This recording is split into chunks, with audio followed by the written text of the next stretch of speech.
Welcome to Tentpoletrauma, the podcast where we look at movies that came with hype and high hopes, but left with crushing disappointment, either critically, at the box office, or both.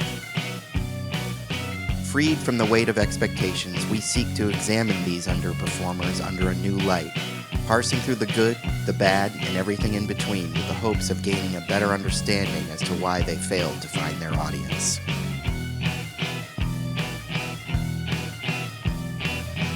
Warning, there will be spoilers, so if you haven't seen the movie that we're discussing today, I suggest you stop the podcast and go watch it.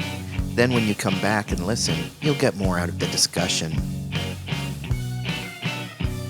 On this episode, we explore Tobe Hooper's Lifeforce.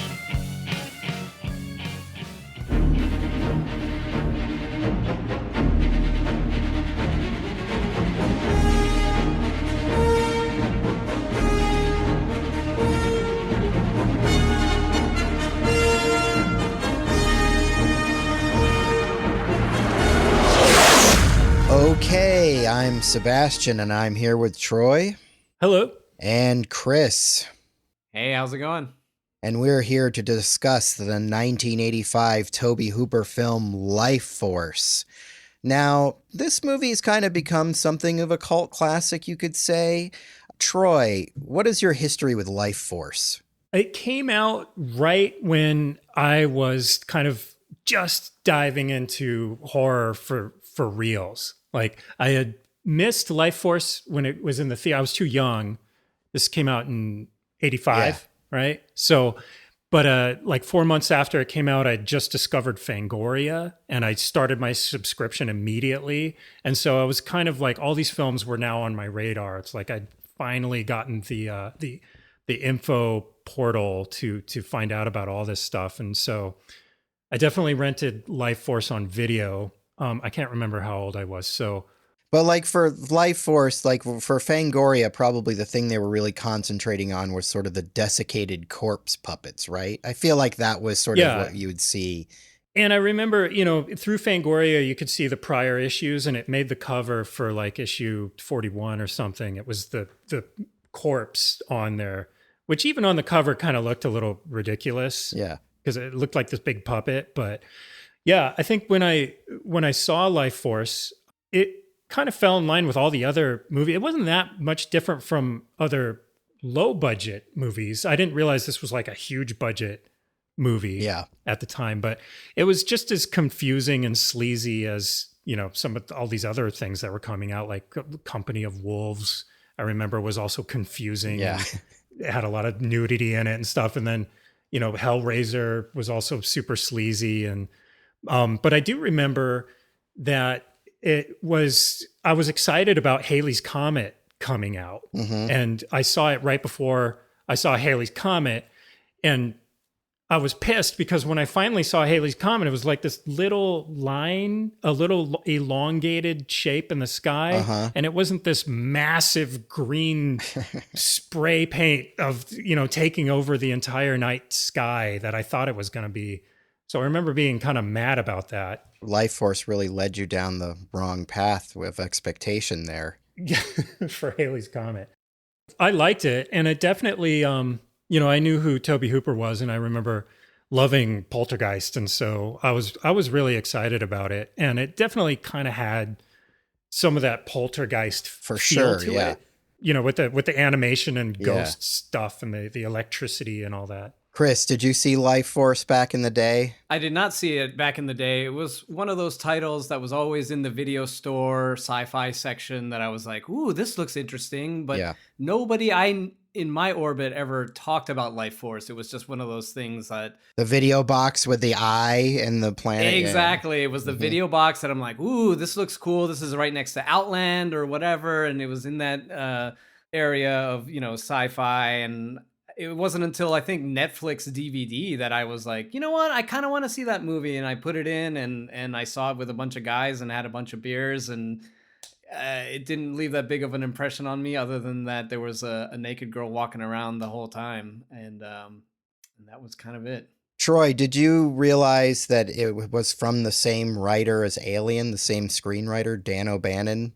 Yeah, I think I did because I was starting to read about this stuff. So yeah, I was kind of aware for the first time. Like I said, since I got Fangoria, these names were now. I was seeing their body of work, and so Dan O'Bannon was definitely a big deal. And then I knew about Return of the Living Dead, and so that was all kind of happening at the same time. We'll get into it later, but Return of the Living Dead was sort of part of this story as well. I definitely did not see Life Force in the theater. I remember seeing the posters and I had wanted to see it. I would have been around 15 or so at the time, and I just didn't get around to it. And then I think it ended up on cable or something, but I feel like it was edited because I don't remember seeing as much nudity as there is in the movie. I would have definitely remembered it more. Yeah, a 15-year-old you would definitely remember. I mean, I thought I must have seen some version, and I remember thinking it was pretty bad. And then years later, a lot of my stories go this way, but I was working at Cinephile, and some of the guys I worked with were really like, Life Force is insane. And so I rented it and watched it and kind of loved it. And then it actually played at the Egyptian at one point, and I actually went to see it at the Egyptian in the theater. So that was pretty fun. So yeah, I'm kind of a Life Force fan. And around that time, I think I found a copy of the book it's based on, The Space Vampires. They basically put it out as if it was a novel tie-in because it had the movie, poster as the cover and stuff. And I was like, oh, right, I'm going to read Life Force. And I was shocked to find that the movie is pretty close to the book. Like, it's actually it's a faithful adaptation in many ways. I think the book was written around 1976. I've forgotten the author's name. Sorry, author of Space Vampires. Carl Wilson. How could I forget the name Carl Wilson? Has he written anything else? Or no, is it Colin Wilson? It's Colin Colin Wilson. Yeah. Yeah, there's also an actor in the movie named Colin, so it gets there's a lot of Collins in this. But yeah, I found the book to be shockingly faithful to the movie. I don't remember exactly the details, but I remember while I was reading, I was like, well, that's what happens in the movie. Troy, you said you read the book, right? I read this book for your podcast. Nice. Yes. And I'm so glad I did, because even though I said I was pretty into this film when I was a kid, it definitely, all I remembered about it was the naked girl and some zombies. Like this really didn't resonate with me until an adult. Like, I saw this film and realized it was a holy fucking shit movie, and really enjoyed it way more as an adult. But I never understood it, and I never understood this movie. And I tried to watch it again for this podcast, and still, it's just like, I cannot comprehend anything that's going on in this film. I kind of have an explanation for that, but go ahead. I do. I can explain why you feel that way, but go ahead and continue. So yeah, and it made me realize, like, all I liked about this movie as a kid was this one scene with the zombie coming up in the medical room. Yeah. So then I read the book, and I thought it was going to be this very different novel. Yeah. Or it's just a novella, I guess. And you're right. It really was, up for most of it, fairly faithful. But it did explain everything crystal clear. Now I understand. So if you want to understand Life Force, you kind of have to read the book as a companion to understand anything that's going on in this movie. And I do feel like the person who did not read this book was Tobe Hooper. Well, yeah, because he was probably had his nose in the mountains of cocaine. Because this movie was made by Golan and Globus, who, if you don't know who that is, they're a famous Israeli partnership. They made mostly low-budget action stuff in the 80s, but around this time, they sort of dipped their toe into bigger-budget filmmaking. And Tobe Hooper had a deal with Golan and Globus for 3 movies. It was Life Force, Texas Chain Saw Massacre Part 2, and Invaders from Mars, the remake of the 50s movie. They all bombed. So Toby did not deliver for Golan and Globus, but this was the biggest bomb of them all because I think this one actually had a pretty sizable budget for the Well, time. they thought they were gonna get that sweet Poltergeist box office money. So We've got Alien and Poltergeist in one movie. Exactly. that's exactly what was happening. And right. the movie kind of more or less plays out like that, really, but with some weird caveats. But I kind of feel like it's a sloppy seconds Poltergeist. it's also sort of like the Quatermass movies in a lot of ways. It's a British series of sort of sci-fi movies. I feel like it's borrowing a lot from that series too. Well, he said somewhere in there that this was his Hammer film, Right? And he apparently was really into Quatermass in the Pit. I can tell that specifically. from this movie. Yeah. But it's a very British thing, and if you're American, you probably don't know what that is or care. So I do think that vibe, if you know, the more familiar you are with that vibe, the more you're going to be sort of into it. But one thing I noticed on this viewing is that this movie is really broken up into 4 sections, and we'll sort of discuss them that way. And I feel like once you realize what, like, each section, you're kind of in a new movie, you understand it more. And so the first section is probably the reason why most people want to watch this movie. This shuttle in outer space that is headed up by Steve Railsback's character. Steve Railsback was was most famous for being in the TV movie of Helter Skelter. He played Charlie Manson. He's not much of a leading man, and this movie sort of proves that. Yeah. He is kind of a perfect Tobe Hooper actor. He was born in Dallas, Texas. He's like a Texan. Like you could see him in another Tobe Hooper film. Right. Like he could be in Texas Chain Saw. Yeah, he could be one of the Chainsaw family. Yeah. Totally. I just kept wishing he was Tommy Lee Jones. You know, I'm like, why? If they could have just gotten a Tommy Lee Jones, it would have been 10 times better. He totally has that vibe. Yeah. But anyway, so he is the captain of a spaceship, which is clearly based on the sort of Challenger series of shuttles. It's called the Churchill. I honestly almost laughed out loud when I saw how big the solar panels are on it. It reminded me of Airplane 2 or something like that, right. Even though it's probably scientifically feasible to actually have that, but it just was so ridiculous looking as an opening shot. Yeah, these solar panels look like they're about 400 yards long. Yeah. They look like 4 football fields long, stretching out from this tiny little ship. And it's just a space shuttle. That's what made it so goofy, I think. I do think, though, for 1980s space effects, these are pretty decent. Like, you know, it's not as good as like Alien or something, but there's a couple of shots, and there's one shot where the space shuttle's floating above Earth, and it looks like a shot from the 1950s War of the Worlds. Like the effects in this movie are all over the place. Yeah.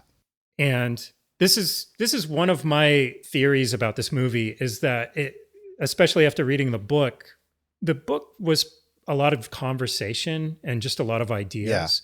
Yeah. And this movie could have played that out very simply for a lot less money and been great. But I think what they were trying to do was, Poltergeist had all these incredible effects in it with rotating sets and everything. And I felt like Tobe was like pressured, and he was, probably pressured by Golan and Globus to do this giant circus of a movie. So they just kept coming up with new ideas that nobody'd tried before. Yeah.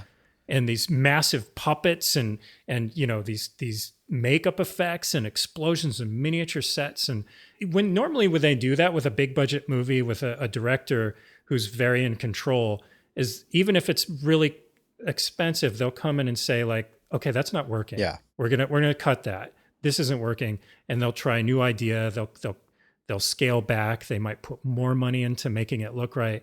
But I feel like this director probably was just like, go for it. Like, yeah, that looks amazing. And, even when things were looking terrible, he was just probably like, this is on fire, with some Coke dripping out of his nose. They're trying. That's for sure. I feel like for the special effects might be all over the place, but you never get the sense that they're not trying and that they're just phoning it in. No. Right. So what happens basically is this spaceship is sort of chasing the tail of a comet, and the whole comet thing now just makes me think of the Heaven's Gate Hail Bop thing. Because, there's a spaceship in the tail of the comet, which is what they believed. Right. Was that all based on Lifeforce? I forgot about that. That would be amazing if that came out. That like Lifeforce was their favorite movie. Yeah, Sebastian, I think you found your cult. I think you could become base it on Lifeforce, and you can. Yeah, exactly. Space vampires. Yeah. So they find this big ship in the tail of a comet, and I do kind of like the design of the ship.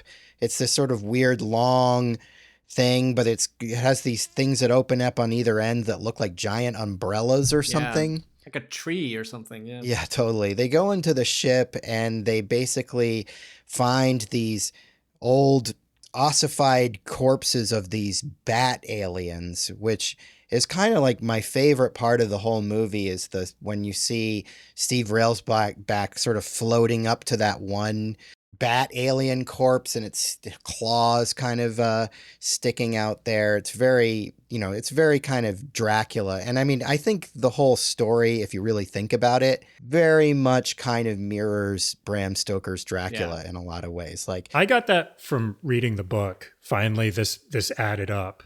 Like Dracula arrives in a boat, right? Well, right. And when he goes back and he tells the story of what happened on the shuttle, that's exactly like what happens in Dracula. They tell the story of the Demeter, which was a boat that Dracula was on, and he killed all the people on the boat. Yeah. Essentially, it's kind of a retelling of Dracula with a gender reversal. Yes. So Dracula, in this case, would be Matilda May, this beautiful young woman who seduces Colonel Carlson, right? Who would be the Amina Harker character. Or the John Harker character, yeah. Yeah. So yeah, they find these dead bat aliens in the ship, and then they go into another chamber, and it's a kind of cool design. There are all these upside down prisms, and in them are 3 humanoid, where they just look like naked human beings, 2 men, and Matilda May, who is sort of our main vampire, who is pretty much naked during the whole movie. She's very attractive, so it's not so horrible to see her naked. But I do feel kind of bad for female viewers because you've got these 2 dudes who are also pretty hot, but you don't get any wang. No. Which is also kind of a problem in the film because when these astronauts go and find these space aliens that look humanoid encased in these glass crystal coffins. Yeah. There's 3 of them. There's a woman in the middle, and there's 2 men on either side. And then there's these astronauts, and there's a woman astronaut with them. And these men are like, oh my God, I've never seen such a perfect... And the woman's like rolling her eyes, and she's like, oh my God. And she's like totally unaffected by the men that are standing there. I know that she should become mesmerized by their space vampire wangs. And this is kind of a flaw in the whole movie that they never address that. Yeah, they kind of clumsily try to do something with the men, but it doesn't ever really amount to anything. No. Like they're just sort of, they were there because in the book that it described others, like it definitely focused on the girl, but they all were supposed to have these life force sucking powers to control everybody by their sexuality. Right. And the movie just sort of like tried to avoid that. Yeah. Right? Right. Because I think, it was the 80s and, they're like trying to sell it on the naked girl and it's sort of homophobic and it's a homophobic time. And they couldn't sell naked men wandering around to the general and these public, guys look like gay porn stars. Yeah. They're like perfectly waxed and they're super beautiful. Yeah. And one of them is actually Mick Jagger's brother. Oh, really? Yeah. I did not know that. Yes. Wow. So there's these perfectly sculpted men, and instead of everybody sort of becoming a deer in the headlights when they see these men, they just shoot at them. Yeah. Throughout the movie. But if you want to look at it from a different perspective, also, it also just kind of shows how stupid men are in our society, that just like, a hot babe naked comes up to them and they're like, "Buh," they don't Yeah. know what to do. Whereas like Yeah. women are like, all right, two naked men, so what? Like, yeah, let's do the right thing. But every man that she encounters basically is just a bumbling idiot after she, is in their presence. The movie is pretty sleazy and horny, but the book is off the rails. The book it's one of the horniest. It's basically like all it's about is the sort of psychosexual interaction between these characters, and how horny you are is how much life force you're giving to the alien. Right. Huh. Right. Yeah. And yeah, I and it remember even that. pushes it's very rapey too, like in some of these instances, like people want to be like hurt and beaten or raped Yeah. by Right. these What, didn't they allude vampires. to that with a redhead, right? He's like, she wants me to beat her. And I was like, what is happening? That is here? Yes. directly from the book. Like the Okay. book is like she wants it. She like wants her to be hit and thrown down to get more energy from her. Yeah. It was just a random thing to add to the movie. Yeah, at that totally. point, it felt. Yeah. So this stuff, when it came across in the movie, it didn't really translate. It just made it kind of nasty. But is the book sleazy? Because I know, like, Dracula is supposed to be a very like sexual work, and it's like erotic and wet. But is Yeah, this I'll say this: the equal? book, it came out in the 70s. It actually 76, I think, and it came out pretty close to when The Howling was published. And I think this was kind of a popular idea of taking these classic horror monsters and sort of modernizing them, but making them hypersexual because Right. it was the 70s and you could do that. So- Exactly. Yeah. And I mean, there was already those sexual elements in the monsters to begin with, but it was the 70s was all about like really leaning into it, yeah. I mean, The Howling also has the whole therapy, angle, and Yes. The Howling is very 70s. Even the movie came out in the 80s, but it's When I was reading the book, I was like, this reads like, an excerpt from a Playboy right. submission. Yeah. Like Okay. it seems like something that would be submitted Penthouse to Playboy. form, right? Yeah. Okay, so anything else to say about the space section of the movie? Only that just all the acting is terrible. Yeah. I dug the music too, but I like the music. I think the music is pretty good. yeah. I thought the music was strong. Really? And it's kind of funny when I was watching the I just watched Alien, like we were discussing, and just how great those sets were. These sets are, especially in the space shuttle, they look good, but they don't have that weathering and that No. used look, and it's funny to see it, because they spent money and they definitely built a lot of the sets. But they don't have that grind that just makes it real for some reason. No, they don't have the verisimilitude of Alien. Like, I mean, it's Exactly. not but even you miss close. it so much, because like the rest of the set is good if they The just worst aged thing it. you can do is watch Alien right before you watch this Yeah, movie. well, that's what happened. Did you say you like the music though? I did, yeah.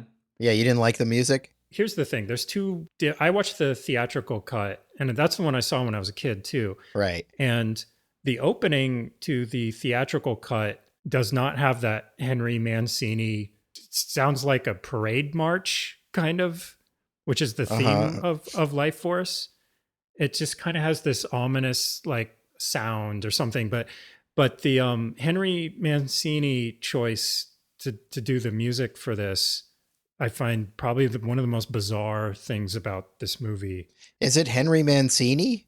Yes. Wow. You're right, yeah. Like Henry Mancini, Pink Panther, Right. Breakfast at Tiffany's, like nowhere in his body of work does he seem like science fiction or horror ever. And Tobe Hooper really wanted Henry Mancini for some reason to score this thing. He probably loved Breakfast at Tiffany's.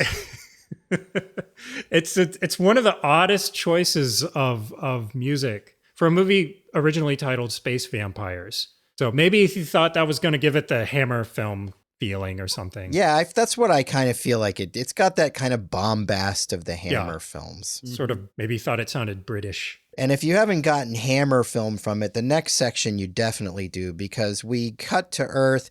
They take in the 3 humanoid aliens and one of the dead bat aliens, and then we don't know what happens to the spaceship. We cut to Earth 30 days later, so a whole month has passed, and nobody on Earth knows what happened to the spaceship. But for some reason, we're focusing on this group of stuffy British characters. Dr. Falada. Dr. Falada, who's totally the Van Helsing character, Yes. like 100%, played by this actor Frank Finlay, who's, pretty well known in British movies. He's even dressed in like he's got the little gold chain watch. Yeah. And he's got like gray hair that's swept back. He's, he's definitely working that Van Helsing magic. But I do kind of feel like the other characters here are pretty uninteresting. We get this one guy who I don't even like, Bukowski, who just sort of factors in a little bit here and there. And this guy, what is he? The Sir... Is it Kane? Well, Kane, no, Colonel Kane is the sort of investigator character who comes in. Okay. But there's a couple of stuffy British guys, and they make the movie, I think, a little bit difficult to focus on because they're just like whoa. Such drips. It might be realistic, but it's so boring. They're just kind of like, I don't know. I do like Frank Finlay. I think he's sort of an interesting character, but he sort of disappears through a lot of the movie. And I do like Colonel Kane. He's played by Colin something or other. Peter Firth. Oh, Peter Firth, yeah. And, he's sort of like our go-to guy. He's going to get stuff done, but he's kind of a sourpuss, so you don't really love him either.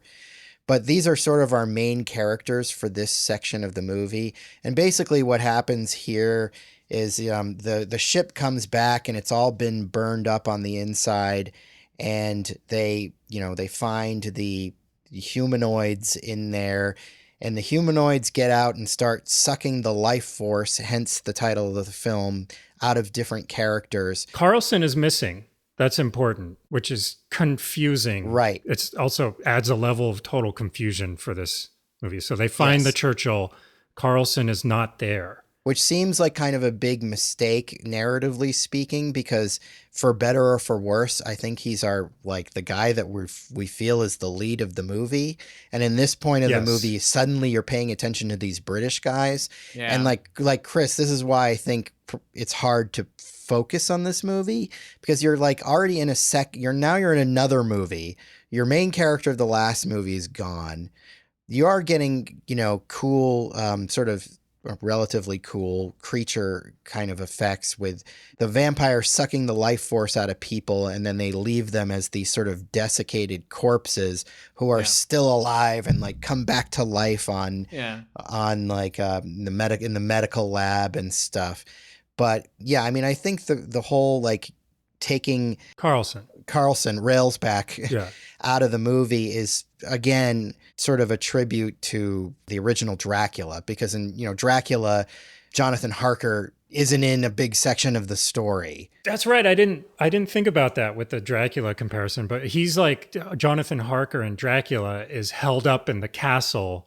Yes. While Dracula comes to invade London. The spaceship is the castle, is like Dracula's castle. Kind of the boat, right. It's a couple of things, but Carlson, who would be Jonathan Harker, is up there. Yes. He's in an escape pod for 30 days, we find out. Did they think that he was burned up, or like the rest of the crew was burnt, and then he lights them on fire? No, I was just trying to figure this out before we started the podcast. He gives you 2 explanations in this movie. Well, Carlson comes back in this space shuttle and describes to them what happened. Yes. But he's lying. Right. Which this is not that confusing. I mean, I could still follow the movie. It's still enjoyable. It's not Tenet. I'm like, I feel like this is fine. Like when they find him, yes, he's been in this capsule for 30 days or whatever. How he managed that, nobody knows. But where did he go to the bathroom? Fair enough. Or was he unconscious? What did he eat? But he comes back and says that one by one, the crew started having the life force sucked out of them, but somehow he managed to avoid that, but he was he was drawn towards the female alien. Yes. And then he decided he had to burn the ship to protect Earth. And this really convoluted explanation, he's kind of telling us this. Yeah.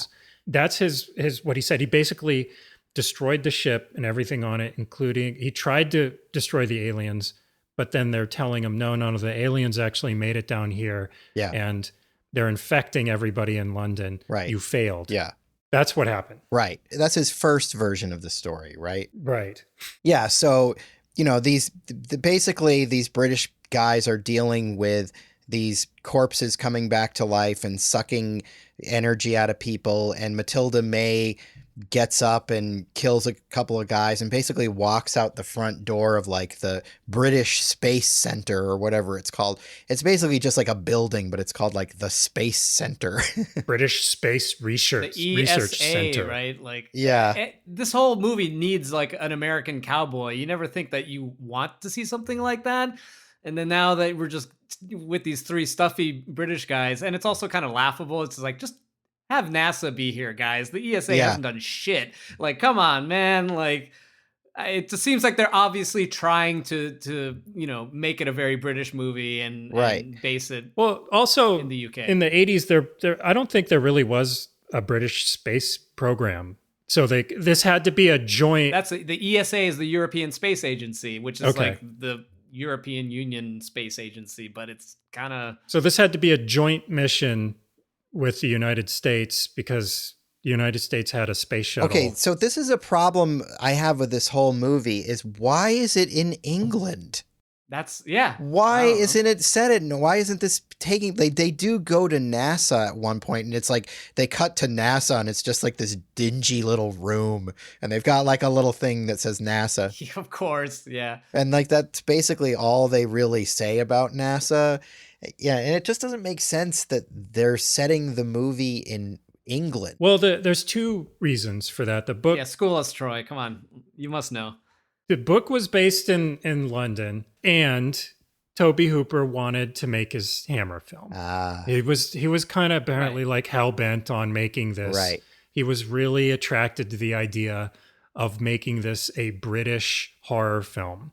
And if it's Dracula, it's London, right? I mean, and also in Quatermass, the first two Quatermass movies, it is an American detective. That's who Quatermass is. He's an American. And he is in London trying to find out these aliens. I also think Golan and Globus had some kind of like arrangement with a British like soundstage or lot or whatever. Makes because sense. Yeah. because they also did Death Wish 3, which Death Wish 3 is all shot in England, subbing for New York. And did you know that Michael Winner was set to direct Lifeforce? Speaking of Death Wish 3. That makes sense, kind of. I mean, he's sort of a sleazebag, so yes. I could see him pulling off that shit. But so the lead guy though is from NASA, right? The pilot of the Churchill is he's the one NASA presence. Carlson. Right. When he finally comes back to Earth on his escape pod, he lands in Texas, and they hear about it and they're like, "Get Carlson here." It's like, I didn't even catch that. Well, because he lands in Texas, but the British guys are like, we need him here. And like poor Carlson's got to get on a friggin' plane like after he's been in space for 30 days on his own and then hightail it to friggin' London to deal with these stuffy Brits. I'm surprised they didn't show the Concorde and be like, look, it's... But I mean, I think he knew that Matilda May was there, so he probably had a real spring in his step getting there. True. So yeah, so this whole part of the movie, this section of the movie sort of is, as we're saying, this sort of Hammer film setup, and we're getting these sort of animatronic corpse makeup effects. Troy, you're sort of a horror movie makeup guy. What's your take on these corpse puppets? Yeah, I've done a lot of visual effects in horror films, but it's all digital. But when I was a kid, I totally wanted to be a makeup artist. That was like my life dream. But even as a kid, when I saw these, I don't know, like these, they looked like puppets. And that's what I was saying earlier. I think the effects in this were a little over ambitious. Yeah. Because these could have easily have just kind of been zombie makeup, right? With just a person in a suit. And I think it actually may have even worked a little better, but they were trying to do something that nobody had ever seen before. So they wanted a life-size, full animatronic person shriveled up to look skeletal, but the proportions are weird on them. Like, There's a cartoony, it looks cartoonish. Eyeballs the are eyeballs not. look Yeah, they're not totally like the cartoonish. same wear. You know, like the eyeballs are totally fine. They're regular human being eyeballs, where the rest of the entire corpse is withered. So it definitely stuck out. The first guy that gets shriveled up when he becomes one of these things, he maintains his perfect flock of hair Yeah. on it. So you see this like zombie, this skeletal zombie makeup with like this coiffed of excellent combed hair, and he kind of looks ridiculous in a way. And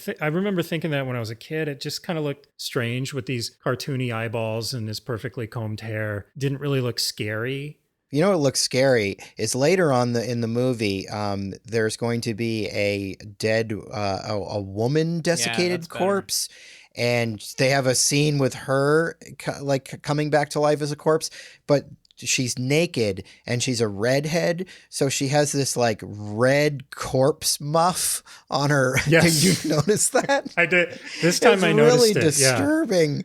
Yeah, it is. And I was like, wow, that's perfectly red. Yeah, it's. Yes. I mean, it's just like a piece of fuzz that they threw on the puppet, Yes. but it's just there shouldn't be pubic hair on puppets ever. Nobody Yeah. needs to see that, and certainly not ginger pubes. Troy, you were mentioning the Return of the Living Dead. I'm thinking of the corpse, the half corpse that they have on the table in that, and that looks 10 times as better. Yeah, totally. So which was so a few much years better. later, not even like. No, this was actually, so what happened with Return of the Living Dead is Tobe Hooper was supposed to direct that.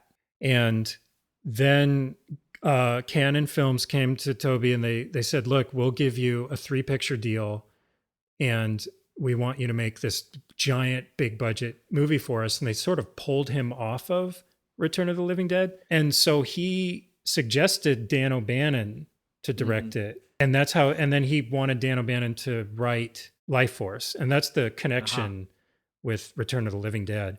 But yeah, so Return of the Living Dead, I think, was shot like right around the same time or a year before or after.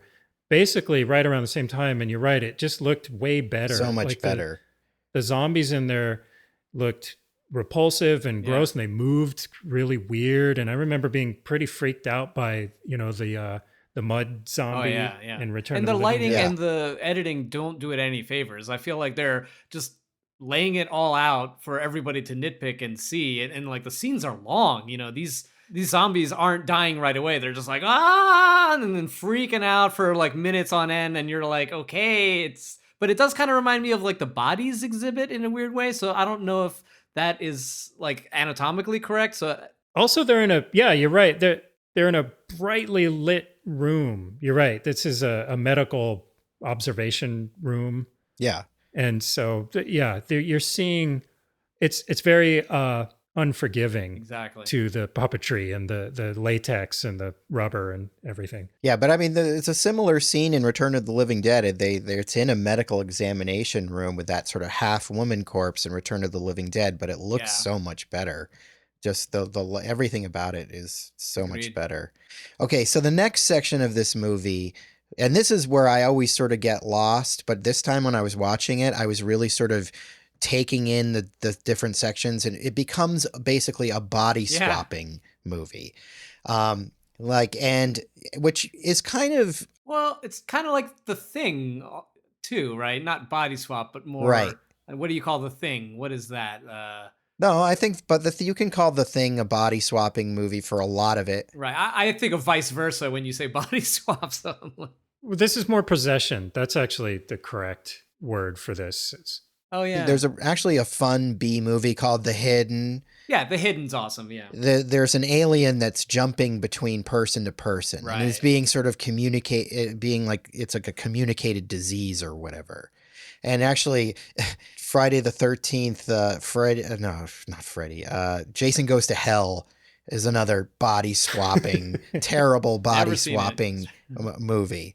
interesting example that you bring. Well, but it's kind of like a genre. Like it is kind of, it's a subgenre, the body swapping horror movie. Like, remember Fallen with Denzel Washington? Like, it was late 90s. It's like a demon going from people to But you're person. right, it is interesting how the movie gets smaller when it comes to this thing. It becomes like an intimate, like a detective story at this point, which is interesting. Well, there's also a problem here with whatever it is that they're doing. We're trying to figure out. They kind of don't really explain the rules very well in this. And then there's a secondary thing that these aliens are doing, which are not body swapping. And only later in the film do you learn that only the first 3 vampires can have the ability to do this body swapping. Everybody else that gets infected only just gets infected. Has 2 hours to live, or something. Yeah, okay. Yeah, and that's the other. So the rules to this are the first 3 vampires can body swap or jump. They can jump around bodies. But if they infect people, those that get infected just need to feed every 2 hours or they will shrivel up and turn to dust. Yeah. And that's never really explained very well at all in this movie. Do you remember if that's in the book? So in the book, only the vampires they bring down have the ability to suck energy from people. Here's the thing about the book. Just to throw this out there. The book basically suggests that we are all vampires and that these people have been here before and have maybe superseded the human race on Earth thousands or, at the beginning of time. Yeah. And so we are partly, everybody is partly vampire. And that's our sex drive, essentially. Yeah. Is that hunger that we have. Is that why she says you were born to meet me, right? I mean, that's basically the through line. Yes. Okay. So the book, basically the only vampires are these people that they bring down from the derelict ship. And all they do is just kind of trade off life force energy from people, but they never spread beyond that. And the book essentially ends in the later scene that we're going to get to in the hospital with Patrick Stewart. That's kind of where the book that sums everything up. Mm-hmm. And then they'd go home, basically. So there's never, so the idea of this spreading around and taking over London, that is all a Dan O'Bannon, Tobe Hooper invention, which is why it is a secondary rule to the first rule. But yeah, I think the reason why the rules get weird is because they have to advance the story in some meaningful way, and this is what they came up with. I kind of think it's kind of ingenious, just to distill it down to like, oh, it's just life force. It's not even blood, it's life force. And then you kind of get a 2-for-1. You get vampires and you get zombies. They really like figured out a way to have it all there. And sex. Exactly. And I feel like there's probably a great movie somewhere out there if you can kind of take the same concept and say something really deep about society and men and women and sex and life and forces. And I think it's a cool, interesting concept, and it's just stuck in a B movie is kind of the problem, I guess. Tobe Hooper said that in his commentary for this, he said it's about relationships.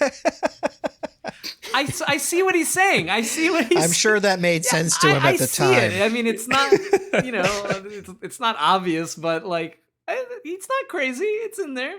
So anyway, what happens in this section is, to sort of sum it up quickly, the alien life force that was once Matilda May is now gone into this other woman, this red-haired woman who we'll later see naked on a table, named Ellen. She seduces this, this older guy in his car. And this is the part that's just so strange to me. So apparently this person who got infected with the life force was already crazy or something because she was living in an asylum. She's a nurse. Okay, she's a nurse. Okay. And I didn't catch that until like the second time I tried. I had to rewind it actually because I had the same thing. Did they ever explain how Matilda May got it? Was she just happened to be wandering around in London and then Matilda May got onto her? No, they don't. So Matilda May, we see her leave the facility. She walks out and escapes in the beginning there, and they're like, "Oh no, she's gone. We got to find her." And then they are hypnotizing Carlson. Right. And he can connect with her. He has this connection with Matilda May, and so he, under hypnosis, he's describing this red-haired woman, but we don't know anything about her. And through his like hypnosis, he's seeing that she's seducing some old man in a car. He's touching her leg for no reason at all. Like, we don't know. Does she need a ride? Is she lost? Like, she's wandering in like the moors. Like song remains the same or something. It's like an outtake from that. Right. Where's Robert Plant? Yeah, and she starts seducing this old man, and this old man starts like getting hot and bothered, and then Carlson starts going, "Oh my God," like he starts freaking out. She's tempting him. He's touching her leg. I love this scene. And then they have a description of her, and I think he knows her name, and he knows that they drove to this. No, they get the license plate off the car. It's the Mina Dracula mind connection, right? I mean, it's the same thing. Right. Like, no, the mind connection is the most sensible thing about the whole scene. Yes. Like, that's what I'm buying the most. No, but how they arrive later at this mental asylum, which is where this woman is. See, I thought she was a crazy person that was wandering around, and somehow Matilda May got into her out in the moors or some shit. I think for like 30 years, this is what I thought that scene was about until like last week. This is the part of the movie that if you're not drinking like 3 cups of coffee and like paying attention to it like we just had to do, you're like, what the hell is going on? Like, I had to rewind it because I thought the exact same thing. So I thought she was an inmate, and then they go into her. She's got like David Bowie posters in her room. Yeah, they go in. Patrick Stewart meets them and says, "Okay, let me show you to this woman. Yes. I know exactly who you're talking about." He takes them up to her room. I'm thinking she's an inmate. Yes. And then she has this nice little apartment. I'm thinking, what kind of an asylum lets their inmates decorate their rooms with David Bowie posters and butterflies? She's like a 35-year-old woman, and she's got like rock posters up on her. And I'm thinking it's her crazy person room. And at this point, I was so confused that I rewound it and had to catch that she's a nurse at this facility. That makes, I guess, a little more sense. Did they even need to go there though? Because like they pull the info out of her mind later on that leads to the asylum anyway. Why do they even? Yeah, I feel like it's all unnecessarily, confusing, and eventually you get to the asylum. It's basically, it's a bridge to take us to Patrick Stewart is what it's doing. But there's another sort of misdirect in here, because then there's a scene where Carlson is trying to find out if Matilda May is in this red-haired nurse. Right. And he starts yelling at her and slapping her around and calling her a bitch. This scene is, really disturbing. Yeah, because she wants it. She wants it. This woman has S&M fantasies. And then the fact that the guy goes, I'm a voyeur, I'm down, I'm going to take a seat, make some popcorn, man. And I'm like, what the hell? By the way, exactly from the book. And so then after like basically roughing up this broad, he's like, she's not in here. Matilda May's not in here after all. And then and she's in Patrick Stewart. Right. Yes. But I think so Carlson knows that she's in Patrick Stewart, but then he does a red herring. He's like, there's a guy with there's a misdirect, a red herring that says, where's this child molester patient that you have? Right. Because she's in him. I feel like at this moment, this movie could have used a little bit more of a Species and Lair of the White Worm type, female fun seduction scenes. You know what I mean? I guess there's that one scene with the car, but it's all through his eyes. But like, I feel like they could have had more fun with all of that. There was another thing that I caught in the commentary of this that Tobe Hooper was saying, is that apparently they were writing the script as they were shooting this. Yeah. So that might answer some of that. Yes, this section definitely feels like they were writing it as they were going. Because then it's like, oh no, before they find out that that Matilda May is actually in Patrick Stewart, they think that it's in this child murderer who is like in the, I don't know, I guess the he's in a padded room. He's in a padded room, and he's got this sort of like Gorbachev like the birthmark on his face. I was so confused by that. Were you a little confused here? It's like, I thought the whole point of him bringing them to that padded cell was so that when they got Patrick Stewart, they could just keep him in there. Because then why is he's like, where can we take him? I'm like, keep him in the freaking cell. Like, what? He's the guy. Yeah. You would think that after another draft of the screenplay, they would have locked that in, but apparently they were still sort of jotting this stuff down. There's a great scene where Patrick Stewart finally shows up, and I'm like, oh my God, here's finally a decent charismatic lead. And they're going up to the redhead's apartment, and he's like, don't you want me to come with you? And I'm like, I sure do.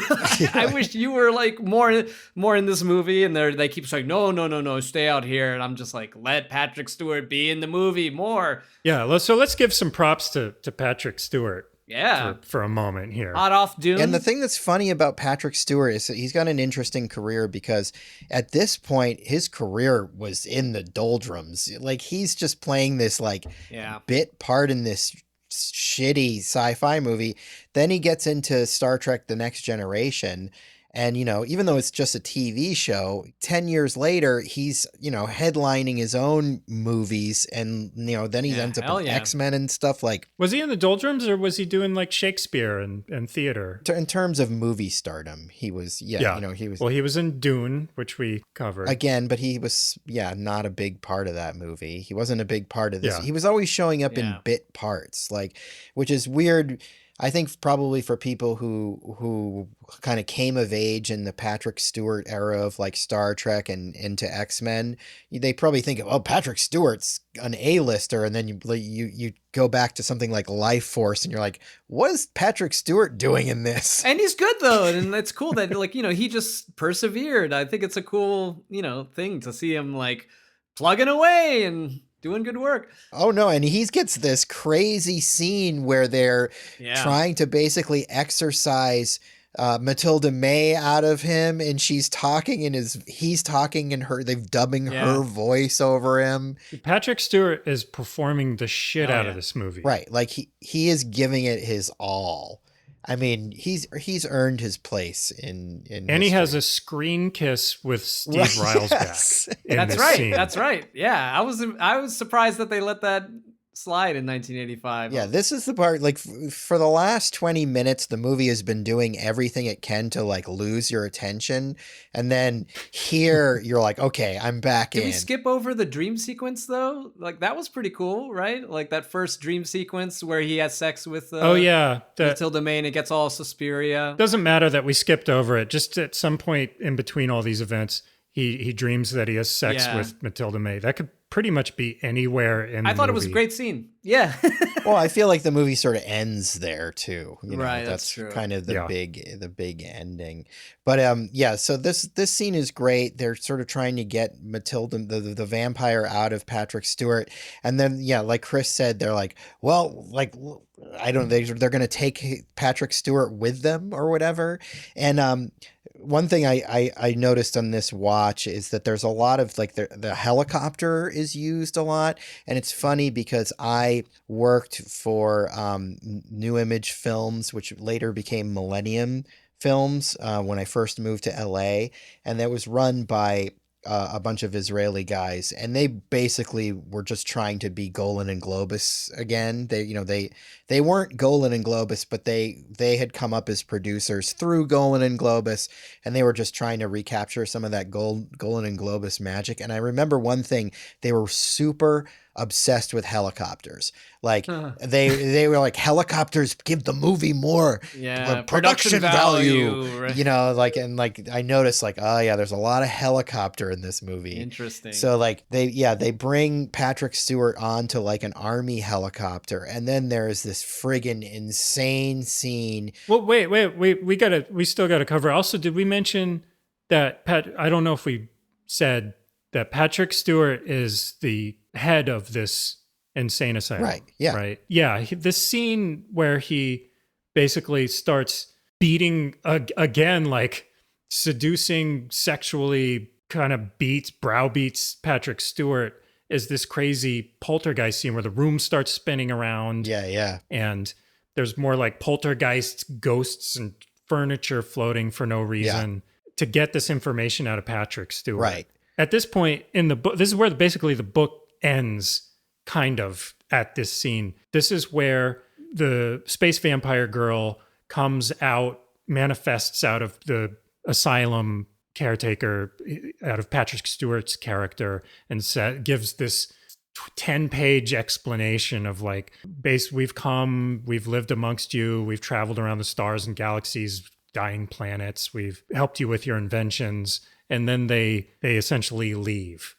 And then the story kind of sums up at that point. So everything moving forward in the movie Lifeforce at this point, they're just sort of coming up with shit to just keep this thing going, keep this ride going. And all they come up with is a zombie movie, basically. Yeah. That's all they come up with.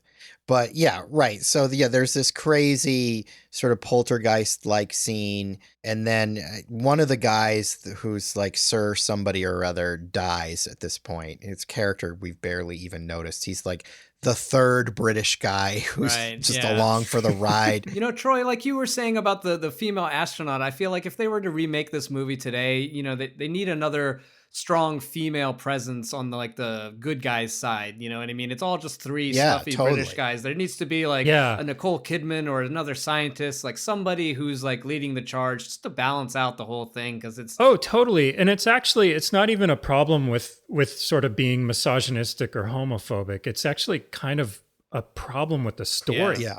Like, you know, the whole idea of how these vampires are operating doesn't make sense if women are just sort of unaffected by it the whole time. But I mean, you could still keep it a female vampire in the lead and have women be affected by her too, you know? You just go that route. It's not...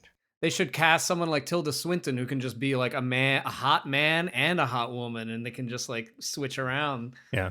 The 80s, this, you know, they weren't going there yet in the 80s in any kind of horror film. And if there was... but if there in horror films, if there was a gay sex or lesbian scenes or anything, it was meant there to be frightening. Yeah. Sleepaway Camp. Yeah, exactly. Yeah.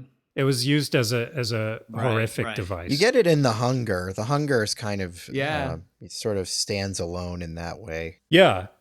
And I think that's probably why it wasn't so popular. That was why it was considered, quote unquote, like an art film. All right. Do we have anything else to say to this before we move on? Yeah, let's get to the chopper. Get to the chopper. Right. Yeah. So for some reason, they decide to take Patrick Stewart with them into this helicopter. And while they're in the air, Patrick Stewart's body and the body of the other guy like sort of ejaculate blood into the air. Yeah. And it forms into Matilda May, into this like screaming, bloody vampire. And I guess they're kind of trying to do the scene that you were just talking about, Troy, that ends the book, but they're doing it in this helicopter.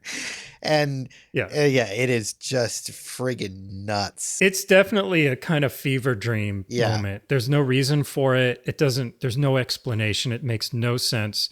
Matilda May forms out of this blood globule and then screams and disappears. It's essentially like they're trying to say that she escaped from Patrick Stewart. The blood basically just splashes down into the ground and then she's gone. And that's when Railsback is like, it was me. I'm the one who freed her. I was in love. Right. Yes. So this is where we get the retelling of what happened. And he just kind of goes into it. He's just like, actually, you know what? I lied to you guys. After they witness Patrick Stewart melt into this blood thing, he's like, oh, okay, hold on. Here's what really happened. Yeah. Like I actually fell in love with her and I couldn't pull myself away from her. I'm the one who burned everybody on the ship. on purpose because I wanted to like be alone with her. What you're not communicating, though, is the sort of flop, sweaty, like delivery that's still. He's got this sort of like mealy, like voice where he's like, well, he's kind of like that through the whole movie. Yeah. and I had to be with her. I just had to be with her. Yeah, it's just I love. I'm experiencing a love I've never experienced before. What is the line? Yeah, he's like. He's always sort of sweaty and kind of like fevered as he's explaining this ridiculous connection he has with the space vampire. I mean, I kind of love it. I see what you're saying about him not being a great actor, Chris, but I mean, I don't know. I just kind of love him in this movie. He does his thing. He's so over the top that I kind of love him. Yeah, but think about him if he was, you know, in a van in a Texas Chainsaw movie. He'd be amazing. Like if Tommy Lee Jones was in it, Tommy Lee Jones would have just been like, yeah, well, I was in love with her. And, you know, like Tommy Lee Jones does not give a fuck. Like, you know what I mean? Like, and he totally just will phone it in sometimes. Whereas I feel like Railsback. Hey, you just watched Batman Forever. That's why you're saying that. That's his biggest. He phones it in a lot of movies. Yeah, but his phoning in is better than this guy. I don't know if we mentioned somewhere around here, Dr. Falata, who we haven't really spoken enough about. We cut to a random scene where he's calling. Yeah, he's killed one of the military guys because he's holding a Conan sword. I've figured out how to do it with a sword. He's got like a sword that he's figured out if you stab one of these vampires, you know, like stabbing them in the heart with a stake. But where did he get the sword? No. He pulled it out of a box because he is interested in vampire lore. There was like a fleeting little moment where they said he has an interest in the afterlife. Yes. He's not just a biochemist or whatever. It's right. And he's like, I'm going to tell you about the afterlife, but do you care? Nah, I won't. Never mind then. He has a fascination with the afterlife. So there's this random cut to him rummaging through his stuff in his office, and he opens up a crate with a giant Conan sword in it. And he's like looking at it like, what could I do with this? This might come in handy. Right? Later, we're seeing the cut back to the office, and he's on the phone, and he's saying, guess what? I think I've figured it out how to kill these guys. And the camera like pans over, and the giant Conan sword is like,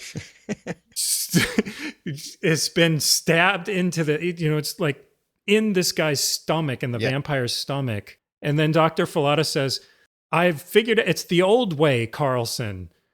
The vampire, it's the old way.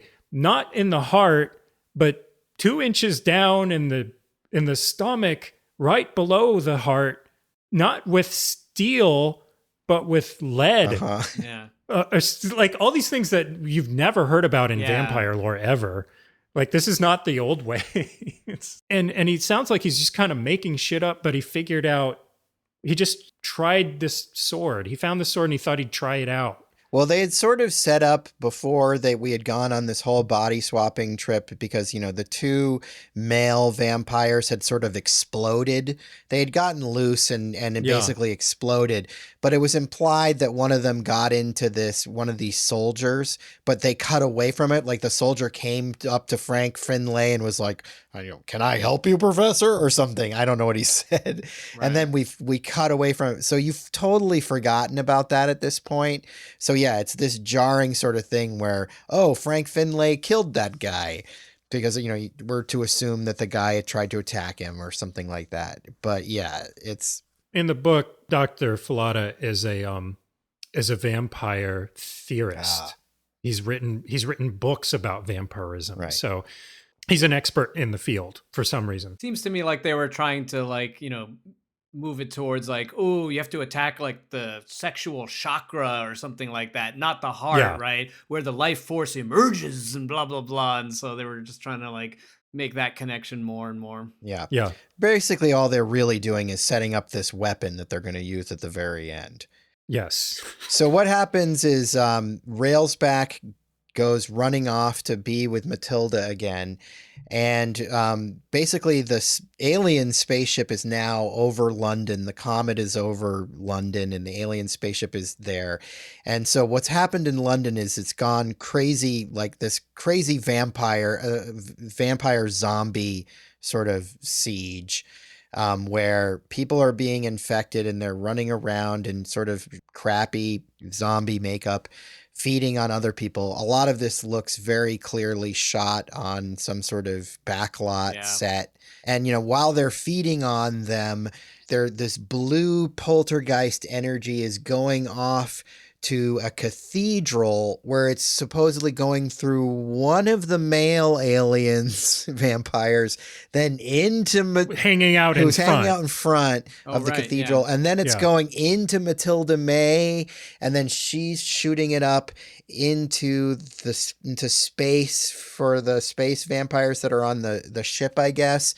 And like, the funny thing about this is 1985, and it's the blue light shooting into the sky that we're going to see a million more times in like superhero movies. Like, this visual got co-opted by Marvel, especially like Fifth Element, even like, just this like light with two people shooting straight I feel like up. This is the first like blue light going into the sky that I've seen in a movie. So I think Lifeforce is weirdly, if it has one influence on cinema, it's set that. The precedent, man. Yeah.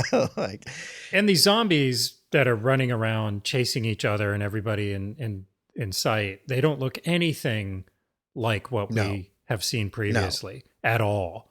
These look like the extras in the background of Michael Jackson's Thriller video. That's exactly what I was going to say that it looks like. They look like the background people in Thriller. I also remember just thinking that the easiest thing to add would be a shit ton of ash and dust, because like if these guys explode every 2 hours, like the whole city should have been covered in ash and dust. Well, no, Chris. Some of them explode. Some of them turn to dust, and some of them just remain. That part was never.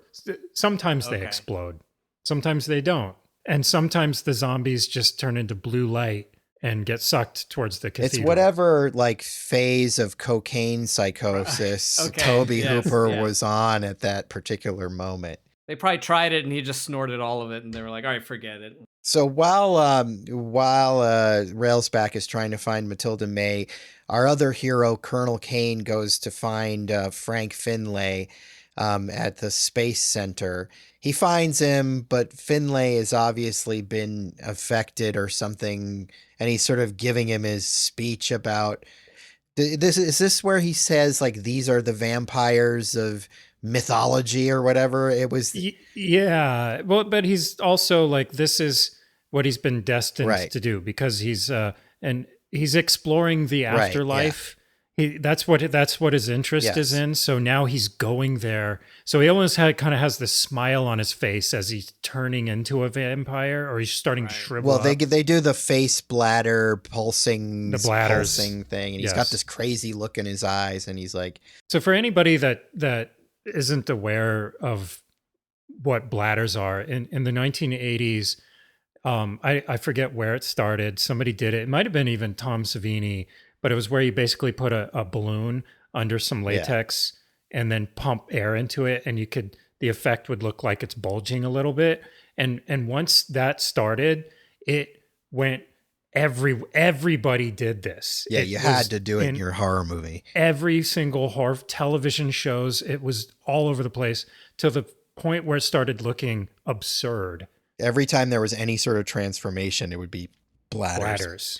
But yeah, then at this point, doesn't he kind of like explode or something? No, but he dies and blue energy shoots out of him. Blue energy, and he catches on fire. Right. And then the energy goes out the window towards the cathedral.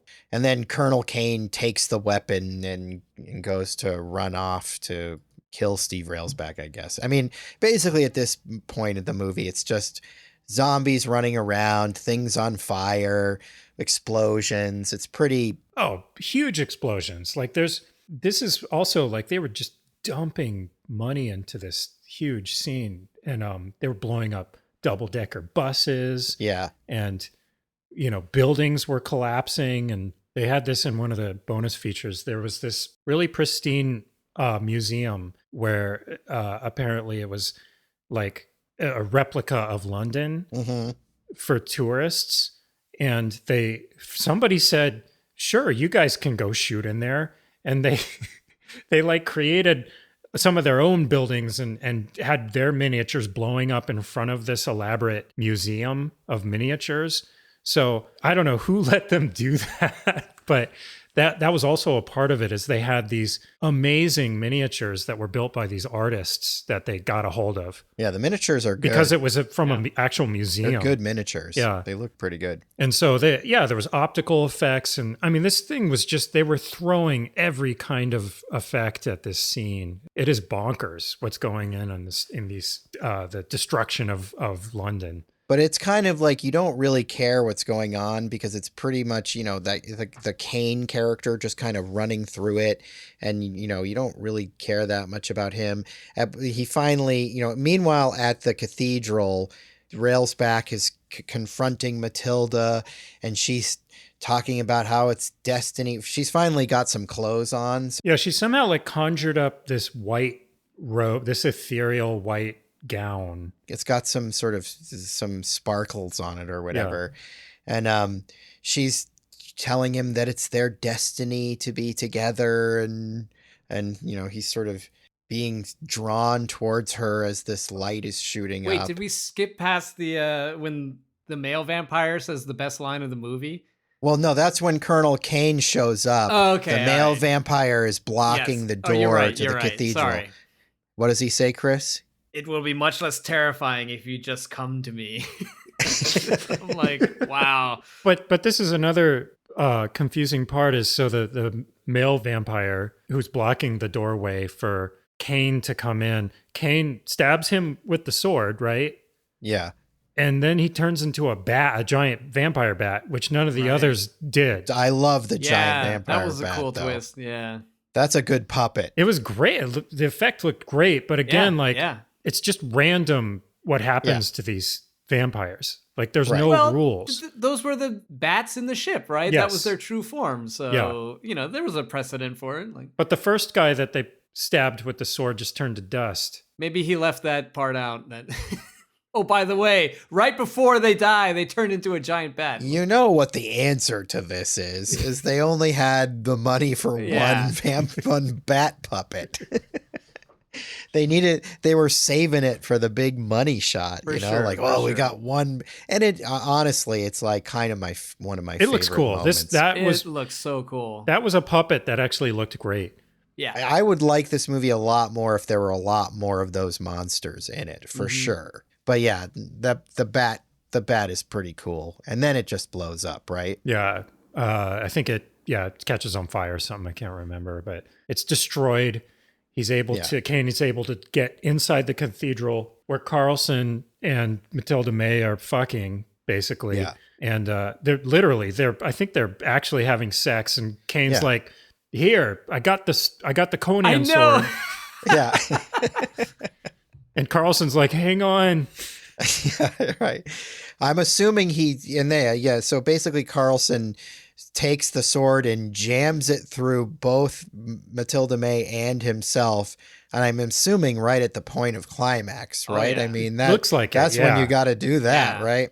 Yeah. Yeah, and all this blue light is shooting up into space, and it goes into the spaceship, and then the spaceship just kind of like fucks off. Like it just kind of what? You think the spaceship is you think it's gonna like blow up or something. Well, because they shoot up in the energy, like they're like, oh, and like you see them being sucked up into the energy, and then it goes into the spaceship. So does that mean that they got away? Are they now in love forever on the spaceship and flying off? This ending is like, and so it's one of those where you're waiting for an answer and the credits start scrolling, and the music just goes like da, da, da, da, da, da, like it's like they got an orgasm, but we didn't. You're just left there going like, ugh, what? I mean, it's clearly setting up Lifeforce 2. I don't know. They should have had some epilogue. Yeah. It's very abrupt. So that's basically the end of that is the end of the movie. Yeah, so I don't understand really why the spaceship flies off at that point. I guess the world is saved. Yeah, they saved it, which is weird. Yeah, what did the sword have to do? They destroyed the vampires, but I guess there's more vampires on the ship, or not? There was a room with like thousands of them. Yeah, I assumed that the room full of those upside down prisms had all more vampire people in them, and they were gonna, I don't know. Well, the comet is on its way, right? So maybe it means in another 76 years it'll come back. At this point, no. At this point, the derelict ship had moved out of the comet. It was out, and was like floating above Earth. Yeah, Okay. the comet wasn't there at that point. Yeah, the comet. We've gotten past the Halley's Comet at this point. It's unnecessary now. So the derelict ship is on its own, floating above Earth, sucking up all the life force energy. But it's, I guess, after Carlson stabs Matilda May and himself, they just decided they had enough. Enough is enough. Right. And it's too much trouble for this life force, I guess, and they're on to another planet. And they don't need Halley's Comet anymore. But is Carlson, aka Steve Railsback, is he alive in the alien ship, do you think? I think they left it deliberately open, hoping that they could have a sequel. What do you think, Sebastian? I think he's alive. If they're dead, all their souls are there, but they don't have any corporeal form. Yeah, but who needs a corporeal form in Lifeforce? Like, this way you could recast Right. and So their have souls somebody are in else there. playing him in the next They come movie. to another like planet, or they come back to Earth, and they can inhabit anybody. I think if you have an orgasm and stab yourself with a vampire at the same time, you reach a godlike level and you can control the ship to go take over other worlds. So that's what happened to Carlson. Nice. Okay, I like that. Yeah, I like your version. So on the Scream Factory disc, there's in the bonus section is the actual theatrical cut. So it's kind of hidden in there. I watched just the main cut, which is the director's cut, which it's about, I don't know, 16 minutes longer. So Did you that's notice probably what I saw. what was cut out of it? Yeah, all I noticed difference-wise is there's the Churchill scene going up and exploring the ship is a lot longer. And that seems to be about it. But apparently it disrupted the edit so much that they had to bring in Michael Kamen to redo some of the music. Michael Kamen or Kamen, I don't know how his name's pronounced, but Michael Kamen. So that's what I remember. That's the cut I remember seeing when I was a kid. And I like that music intro a lot better than the Henry Mancini Pomp and Circumstance march that they have. So that's all the theatrical. The theatrical had a totally different score as well. No. Just they had to take out a lot of the Henry Mancini stuff to make a lot of, and I think they trimmed along down the line like just a little bit here and there, but it disrupted the score so that they had to remove some of that so it didn't just like cut off a song element. But this was all just theatrical stuff. Like everything on home video was this cut that we all watched together. No, that came out I think in the late 90s.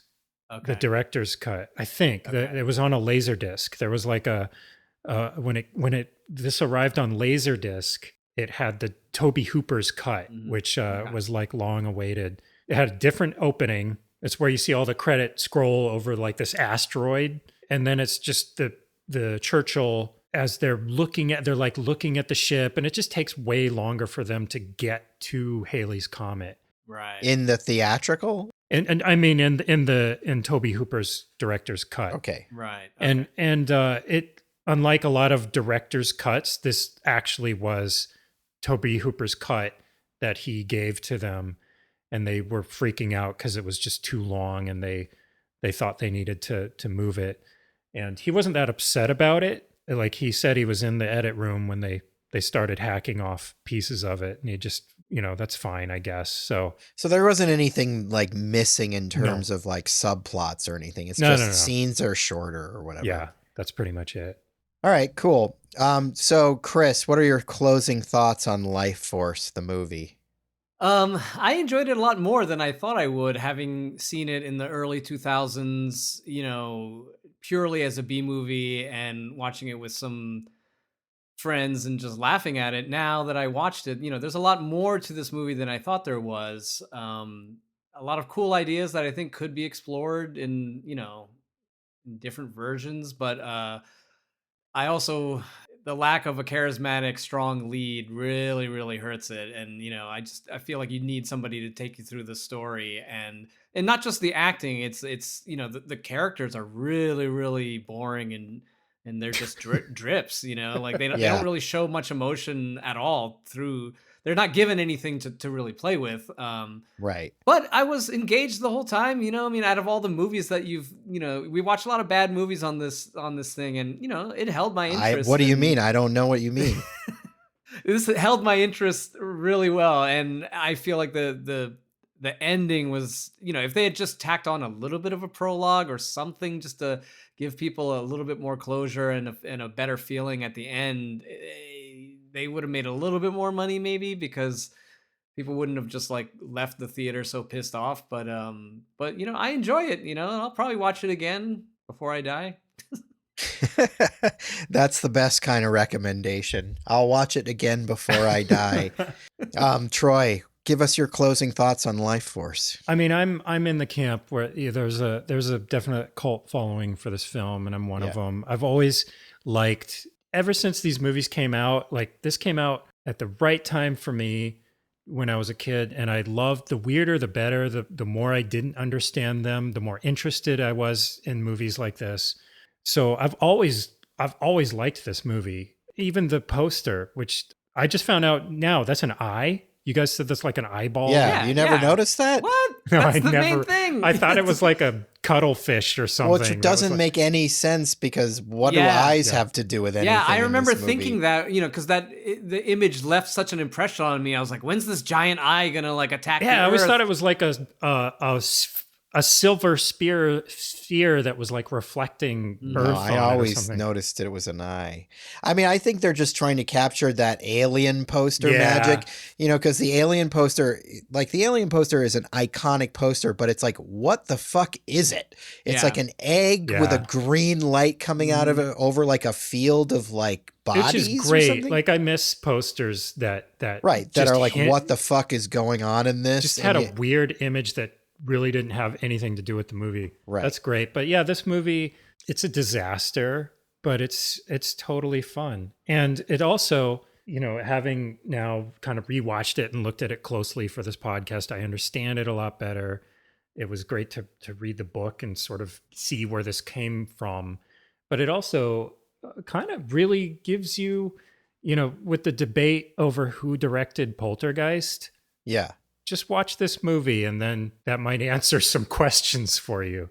Right. Well, but you can definitely see, if you're a fan of Poltergeist, you can see the parts in Poltergeist that seem like they're Tobe Hooper. Yes, you can totally see that, but then you can also see Poltergeist elements in this that didn't work very well. Yes. Right? That seemed like it needed a little bit more. Yeah, you're like, what's missing? Why did this work in Poltergeist but not here? Right. And there's a lot of stuff in here that I think Tobe Hooper was trying to bring to the table from his bag of tricks that he got from Poltergeist. Mm-hmm. Yeah. And by trying to do it on his own without, whether, he directed, I'm sure he directed Poltergeist. He obviously did, but Steven Spielberg was over his shoulder producing it. And without that producer, you see what's happening here. So it's kind of a fascinating insight into those two movies in particular as sort of companion pieces. I also really enjoy Lifeforce, and I would recommend it to anybody who's a fan of sci-fi horror movies and sort of 80s schlocky horror movies. I think it lands nicely in that like Venn diagram.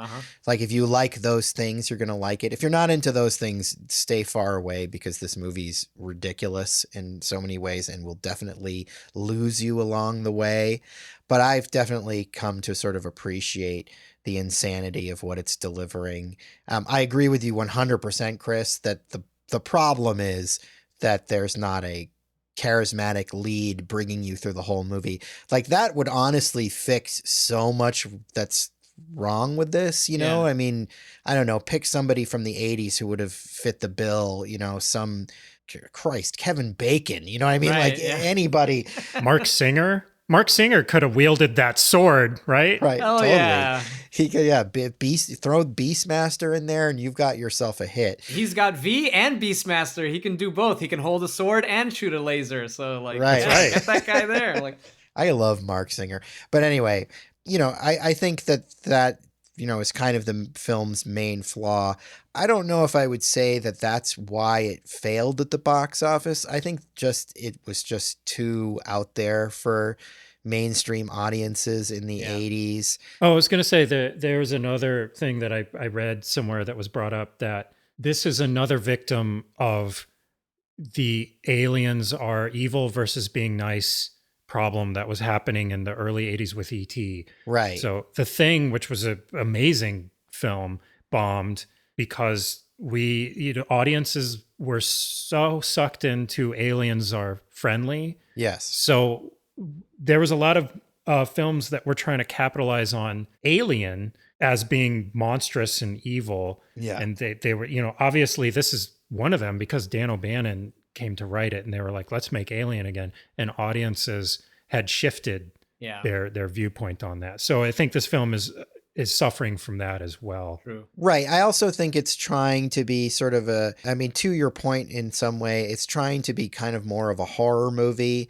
And so the reason why Poltergeist is so brilliant is because it's a horror movie, but it's also living in that sort of kid-centric Spielbergian vibe that was, you know, so popular from E.T. and everything. Like it's like you kind of, I think American audiences at that time were just really into that, you know, E.T., Goonies, like, you know, you need kids in the movie, you know, what Stranger Things is all about now, you know, that sort of thing. And it's like this movie had these sort of boring adults as the characters, and you know, like you're saying, the aliens aren't friendly, they're mean. But you know, like Aliens would come out 1 year later and that was a huge hit. But it had a little kid in it, and it was, you know, this is true. It was a very different connection with that. It wasn't It was a mother-daughter kind of story. And that movie's 10 times better than this thing. Come on. Well, of course.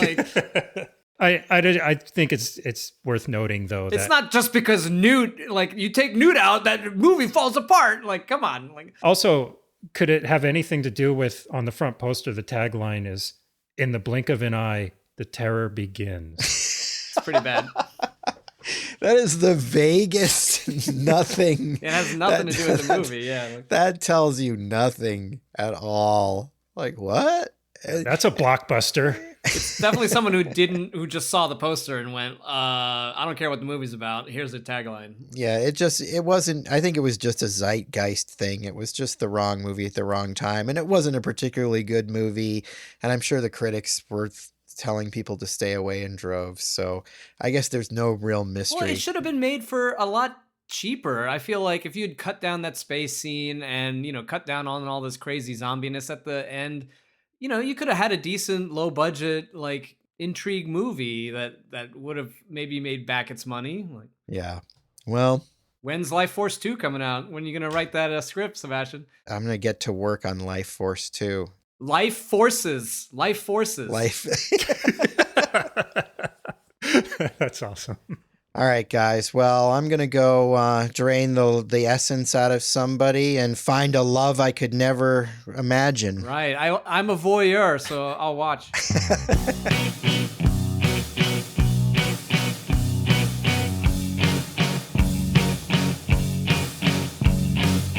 That about does it today for Tentpole Trauma. If you like what you heard, check out our social media presence on Instagram, Facebook, and Twitter. Just look for Tentpole Trauma. That was easy, wasn't it? If you like us, hit subscribe and leave us a sterling review on iTunes, if you dare. If you really like us, head over to patreon.com and get involved in one of our fabulous tiers. You'll be glad you did. Want to communicate with Tentpole Trauma? Send an email to tentpoletrauma@gmail.com. We'd love to hear from you. And who knows, one day you may even get your email read on one of our shows. Well, thanks for listening, and we'll see you real soon.